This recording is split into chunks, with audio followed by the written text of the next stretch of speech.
People read about frivolous lawsuits, you can laugh at them, say they're ridiculous, but you need to know that you're paying for them. Tom Stebbins is the executive director of the Lawsuit Reform Alliance of New York. His coalition is pushing to reform state laws to cut down on lawsuits. Stebbins says New York City is a big target for frivolous suits. We have so many laws on the books in New York State that really empower frivolous lawsuits. Take the case of Queens resident Yasmin Rahman. Rahman tried to commit suicide in 2001 by jumping in front of a subway train. Seriously injured, NYPD officers saved her life. She was 15 at the time. Now 27, she's suing the city, claiming the city and NYPD posted pictures, police reports, and hospital records of her failed suicide attempt on a database open to the public. And that's prevented Yasmin from obtaining a job.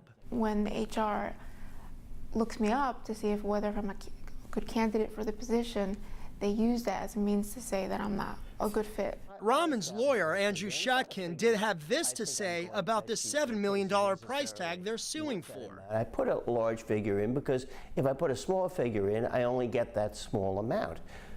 It's not that I'm making a outsized or, frankly, a lying about it, for want of a better word. I'm simply putting a figure that will enable her to get as much compensation as possible. The problem is, the NYPD says it doesn't keep a medical record database, and neither Yasmin nor her attorney could provide Fox 5 News with any information about where or how to find the alleged records online. The $7 million lawsuit claims Rahman was prevented from obtaining any type of job, but our investigation found she actually did have a job from 2010 to 2012. Here's another wild case. Elias Diaz, a 400-pound felon who sued the City Department of Corrections for $1 million because the city didn't have prison clothes big enough for him, 7XL, even though his clothes were washed every day. Diaz didn't respond to calls for comment. The case was dropped, but it still clogged up the courts and wasted taxpayer money.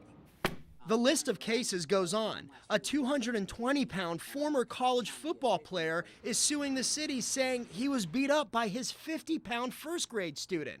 PS 330 school teacher John Webster says little Rodrigo Carpio fractured his ankle and caused extensive personal damage. Neither Webster nor the little boy's family would comment to us about the case, but Webster did sit down with Fox News when he filed his lawsuit last year. It's very humiliating, it's, very defaming, but at the same time, it's true, but it happened. I wasn't able to pretty much defend myself. If I did, I would have probably lost both my teaching certifications, been probably in jail. In his complaint, Webster claims the school was aware of the, quote, violent propensities of the student involved in the attack. Webster has been on leave from the school without pay since 2012. How is the school responsible for him getting kung fu'd by a first grader? Why is that the school's responsibility, and why are we on the hook as taxpayers to pay for it? According to a city comptroller audit, the city paid out nearly $750 million in lawsuits last year. Close to $500 million paid out in personal injury and property settlements and judgments.